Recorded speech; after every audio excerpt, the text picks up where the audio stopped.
सत्संग जी प्रेम से कहना।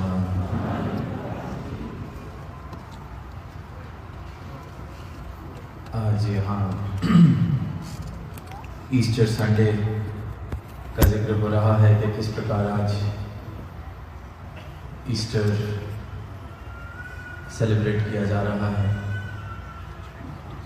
जब से यहाँ आना हुआ तो जहाँ भी नज़र जा रही है वहाँ लिखा हुआ है कि due to Holi week the timings of all the establishments are shortened, or due to Holy Week certain services are not available.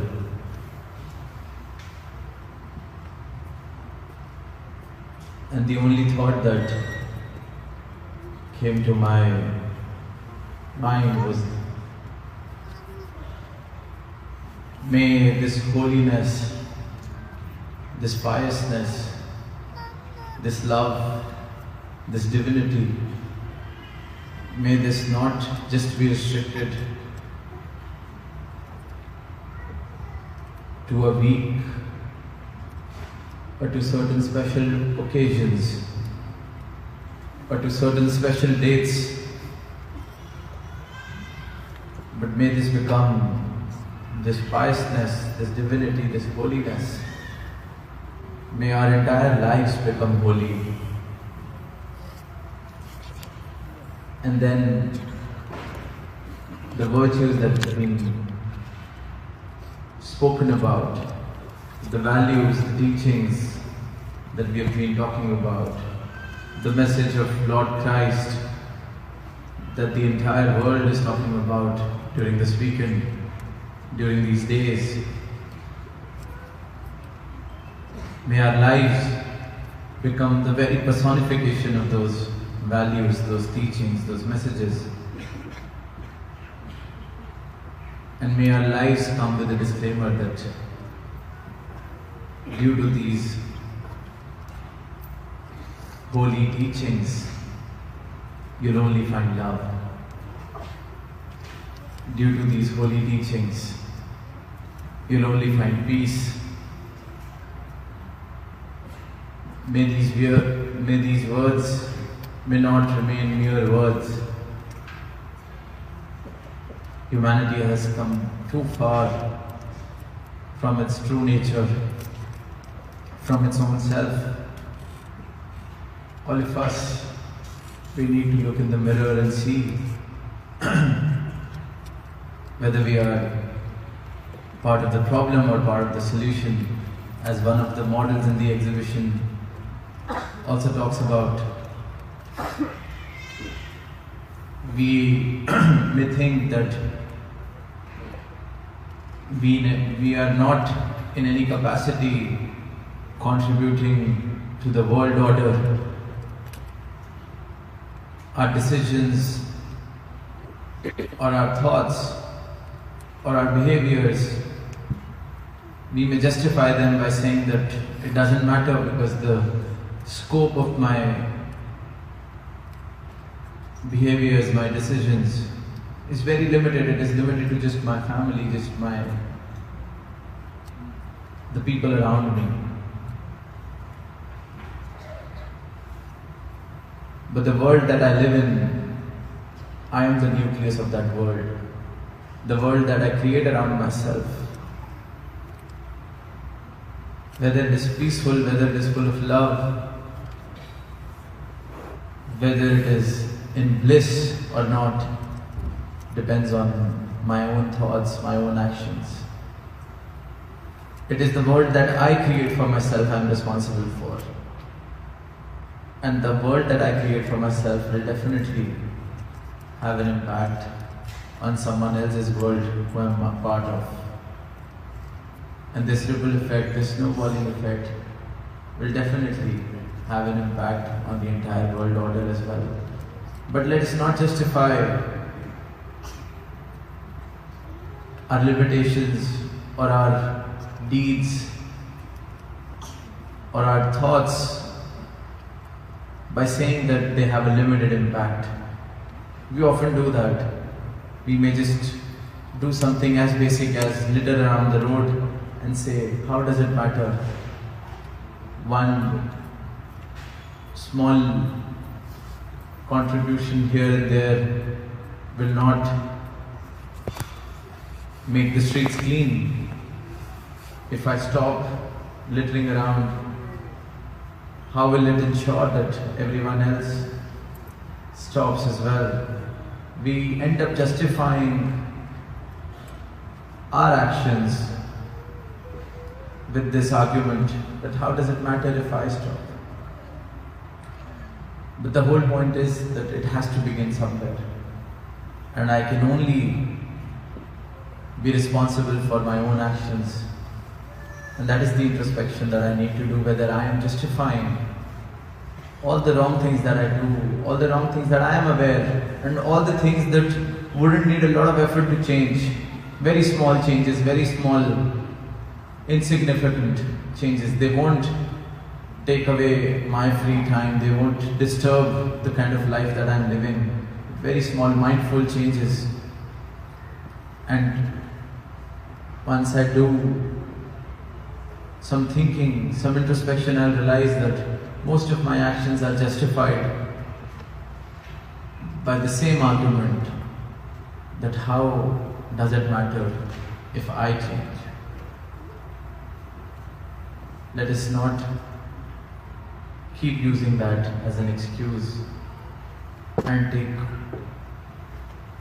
small steps towards being part of the solution that we all need, we all ask for.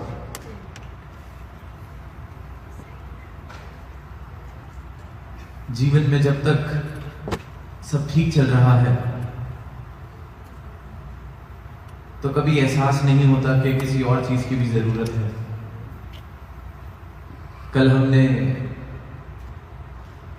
वो जो presentation देखी कि किस प्रकार ये जो मानव तन है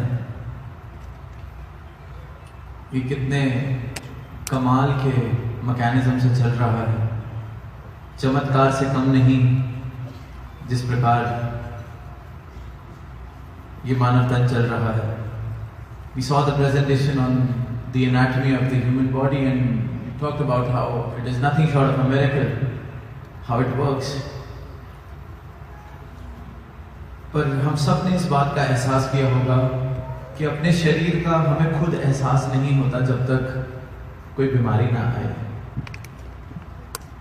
जब तक पहली बार कहीं छोटा सा दर्द ना उठे, पता ही नहीं चलता अच्छा ये भी अंग मेरा हिस्सा था। हम जब चल रहे होते हैं आमतौर पर जिंदगी में, अपने शरीर तक का एहसास नहीं होता जब तक कोई कांटा ना चुभ जाए, कोई दर्द ना उठ जाए। देखते हैं कि कहीं यहाँ घुटने में दर्द हो गया तो पता चलता है अच्छा घुटना भी है। जब चलता हूँ तो इसमें दर्द शुरू हो रही है, घुटना भी है। कल तक नहीं पता चल रहा था क्योंकि सब ठीक था।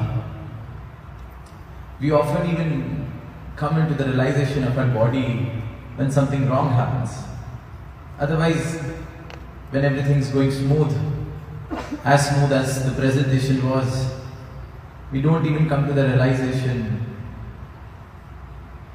or experience this very body that we are using, we are living in. But the moment something goes wrong and we realize, yes, there's something off.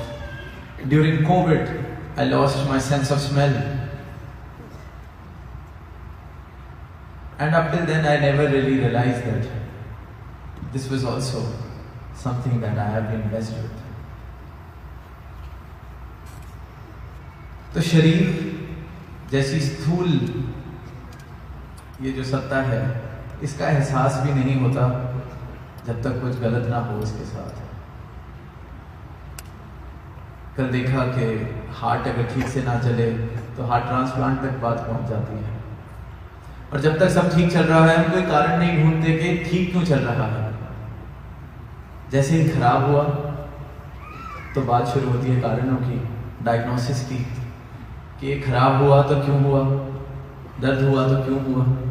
Blood test होते हैं, स्कैन्स होते हैं, कभी पता चलता है कि कोई डेफिशिएंसी है, किसी चीज़ की कमी हो गई है, इसलिए ये दर्द हो रहा है, विटामिन डी कम हो गया है, विटामिन B12 कम हो गया है,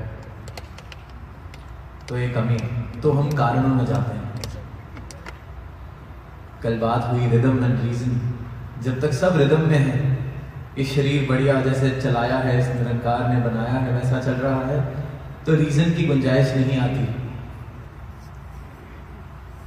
रीजन आता ही तब है एक गड़बड़ हुई, शरीर में दर्द उठा तो कारण ढूंढते हैं क्यों उठा, ताकि वो ठीक हो सके। ब्लड रिपोर्ट्स खराब आई तो कारण ढूंढते हैं, फिर डाइट चेंज होती है, फिर एक्सरसाइज शुरू होती है, कारण। और भक्ति में जब मेरा नाता इस परमात्मा के साथ जुड़ा हुआ है, पूर्ण रूप से इस परमात्मा के साथ जब मैं जुड़ा हुआ, सदगुरु का ब्रह्म ज्ञान मेरे जीवन में है, आनंद की अवस्था है, इसके साथ अगर मेरी रिदम बैठ गई है तो मेरे जीवन से सवाल खत्म हो जाते हैं, कारण पूछने मैं बंद कर देता हूं, क्योंकि रिदम का एहसास हो जाता है, एकत्व का एहसास हो जाता है। लेकिन जब तक उस अवस्था को मैं प्राप्त नहीं करता, तब तक जीवन में कारण रहते हैं, सवाल हम पूछते हैं। और मजे की बात यह है कि जितने भी सवाल पूछ लिए जाएं और उसके जितने भी उत्तर दे दिए जाएं, जब तक इस परमात्मा का एहसास ना हो जाए, तब तक वो सारे के सारे जवाब, हो सकता है मुझे कुछ देर के लिए शांत कर दें, हो सकता है थोड़ी दिन के लिए मुझे सहयोग दे दें, पर फिर किसी न किसी रूप में वो खड़े हो जाते हैं। कल सदगुरु माता जी ने कहा कि कैसे कोई कारण जो कल तक मुझे सेटिस्फाई कर रहा था, कोई रीजन जो कल तक मेरे सवाल का जवाब था, if I had a question and I had an answer to it, maybe that answer was true for me till yesterday, but something might change and that answer may not satisfy me anymore. छोटा बच्चा होता है, कोई सवाल पूछता है कि ऐसे क्यों होता है, वैसे क्यों होता है, तो माँ बाप कोई भी बात बता देते हैं और वो मान जाता है, चल पड़ता है आगे। कारण पूछता है और उस वक्त उसके तर्क में, जितना भी तर्क उसके पास है, जो भी बात उसको कह दी जाती है, अगर तालमेल खा जाए, कहता है सूरज क्यों उगता है, रात को कहाँ चला जाता है, तो उसको कहते हैं बेटा रात को सूरज सोने चला जाता है, वो मान जाता है, चलो हम भी सोते हैं, सूरज भी सोता है। पर जब बच्चा थोड़ा बड़ा होता है तो वो कारण फिर सेटिस्फाई नहीं करता, क्योंकि और चीजें समझ आने लगती हैं, पूछने लगता है।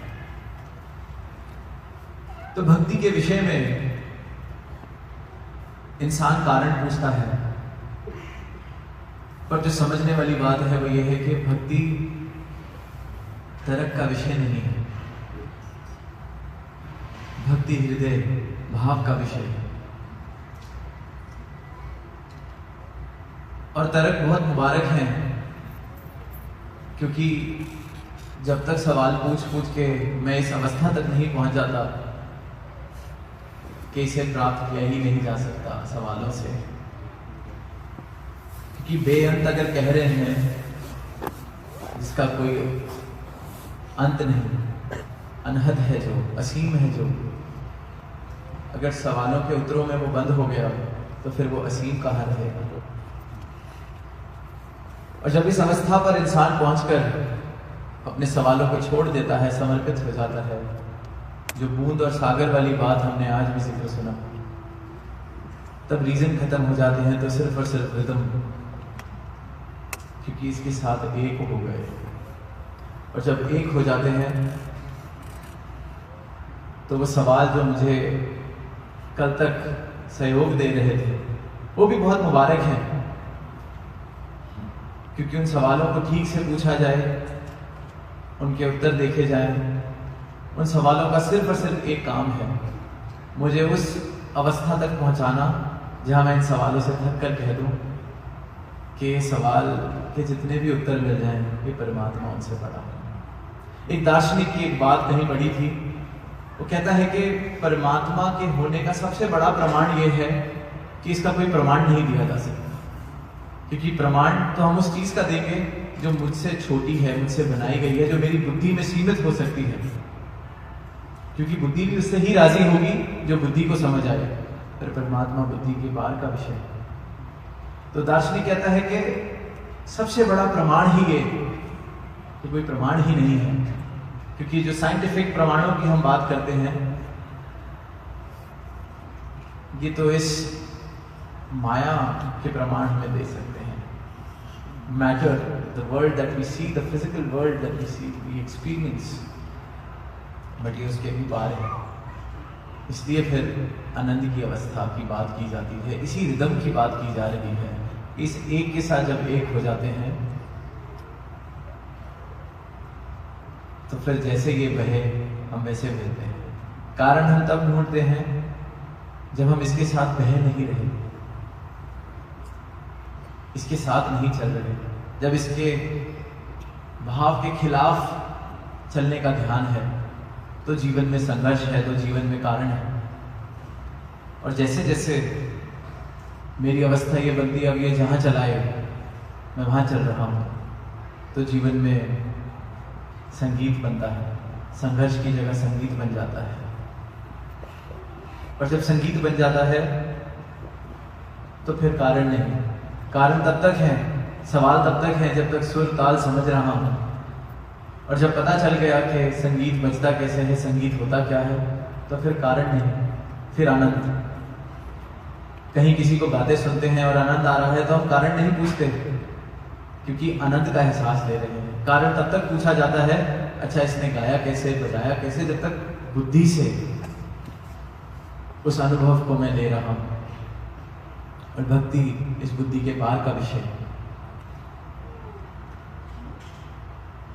जीवन में जब तक सब ठीक चल रहा है, बड़ी आम बात एक है, दुख में इंसान परमात्मा को याद करता है। हर एक इंसान की ये कहानी है। कबीरदास जी ने भी कहा कि दुख में सिमरन सब करें, सुख में करे ना कोई, क्योंकि इंसान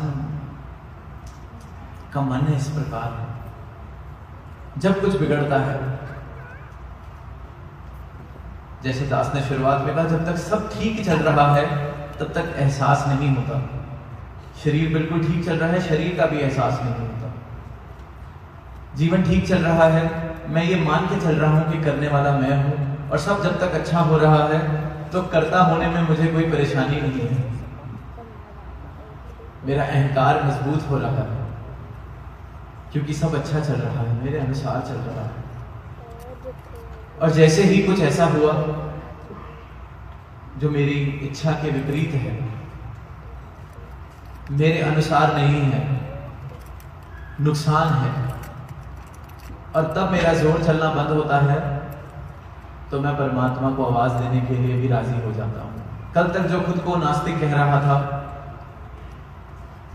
जरूरत पड़ी तो वो भी आस्तिक बनने को तैयार हो जाता है कि काम बनता है तो आज इसको भी पुकार के देख ले। जब तक सही है तब तक कर्ता होने में मुझे कोई दिक्कत नहीं, और जब तक मैं कर्ता खुद को मान रहा हूं, चीजें ठीक करने का प्रयास कर रहा हूं, कोशिशें कर रहा हूं, और जब थकता हूं, हारता हूं, तो मैं परमात्मा को आवाज देने को तैयार हो जाता हूं, जैसे ही खराब। और भक्त की अवस्था ये है, भक्ति का प्रमाण ये है, भक्ति का आनंद ये है कि मुझे सदगुरु की कृपा से ये बात समझ आ जाती है कि चाहे मेरे अनुसार सब अच्छा चल रहा है या मेरे अनुसार कुछ विपरीत हुआ है, कर्ता मैं दोनों ही अवस्थाओं में नहीं, कर्ता ये परमात्मा है। सिर्फ मेरा खुद को कर्ता मानना मेरी इस अवस्था को खराब करता है या ठीक करता है। मेरी मनोवस्था कैसी चल रही है, उसका एक ही कारण है कि मैं खुद को कर्ता मानता हूं, तो फिर चीजें जो मेरे अनुसार हैं मुझे खुश करती हैं, जो मेरे अनुसार नहीं है वो मुझे विचलित करती है, परेशान करती है। मैं संघर्ष करता हूँ, मैं प्रयास करता हूँ चीजें ठीक करने का। और आनंद की अवस्था जीवन में तब आती है जब सदगुरु के ब्रह्म ज्ञान से मुझे अपनी पहचान हो जाती है, जब ये पता चल जाता है कि मैं तो हूं ही नहीं। कर्ता खुद को मानना मेरी मूर्खता थी, कर्ता खुद को मानना ही एक कारण था कि मेरी इस परमात्मा से दूरी थी। जैसे ही ये कर्ता भाव खत्म होने लगता है, वैसे वैसे उतना उतना ही निरंकार मेरे जीवन में बसने लगता है, ये परमात्मा मेरे जीवन में बसने लगता है। दुख में इंसान राजी हो जाता है परमात्मा को आवाज देने के लिए, क्योंकि वहां खुद को कर्ता मान रहा है तो हार देखनी पड़ रही है। हार के डर से वहां पर कर्ता को ढूंढने लगता है।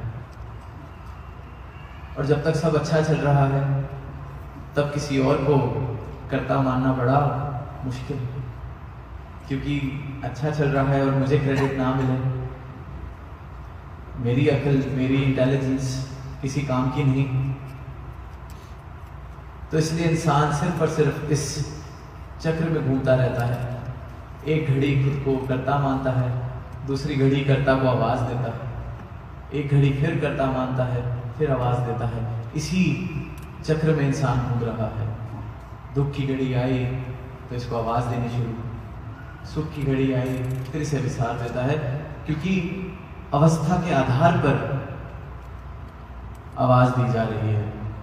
जानकारी नहीं है, प्रेम नहीं है, देखा नहीं है, अभी भी खुद को कर्ता माने हुए हैं। और उस मौके पर भी खुद को कर्ता मानते हुए परमात्मा को आवाज दी जा रही है कि अब मेरी अकल कह रही है कि परमात्मा को बुला ले, आवाज दे दे। और भक्ति का प्रमाण यही, एक भक्त का प्रमाण यही, जीवन में भक्ति है, इस बात की महक आती ही तब है जब इंसान खुद को कर्ता मानना छोड़ देता है, क्योंकि इस परमात्मा को देख लेता है, इस अविनाशी को देख लेता है, इस कर्ता पूरक को देख लेता है, करने वाला ये निरंकार। और इस निरंकार को जान लेना, इस निरंकार को देख लेना, इस कर्ता को देख लेना और फिर अपनी मैं को इसमें मिटा देना, ये एक भक्ति, ये भक्ति सदगुरु ने बताई। ये भक्ति जो आनंदमय है, ये भक्ति जो सत्य से मुझे जोड़ती है, ये भक्ति जो इसके एहसास में मुझे हर पल रखती है, इसी भक्ति को प्राप्त किया जा सकता है, ऐसी भक्ति भरा जीवन जिया जा सकता है। और इसीलिए ये मानव तन मिला है और यही आवाज ये युगों युगों से देते आ रहे हैं। तो इस आवाज को हम सुन रहे हैं, इस ज्ञान को प्राप्त हमने किया है, या आज इस आवाज को सुन रहे हैं और ज्ञान प्राप्त नहीं किया। जीवन जीने के दो तरीके हैं, एक खुद को कर्ता मान के और एक इस कर्ता को जान के। और यही ही जीवन में फर्क है, एक भक्ति वाले जीवन में और एक जो हम अंधकार में अज्ञानता वाला जीवन जी रहे हैं उसमें। तो अंधकार से प्रकाश की ओर की यात्रा हर एक मानव के लिए मुमकिन, इसलिए ही मानव तन मिला है। और दातार से यही अरदास कि अंधकार से प्रकाश की ओर सबका मुख हो, सबके जीवन में अंधकार से प्रकाश की ओर सबकी यात्रा पूरी कराएं, सबका जीवन ज्ञान उजाले से रोशन हो सके। प्रेम से कहना। सत्संग जी, आइए अब हम सभी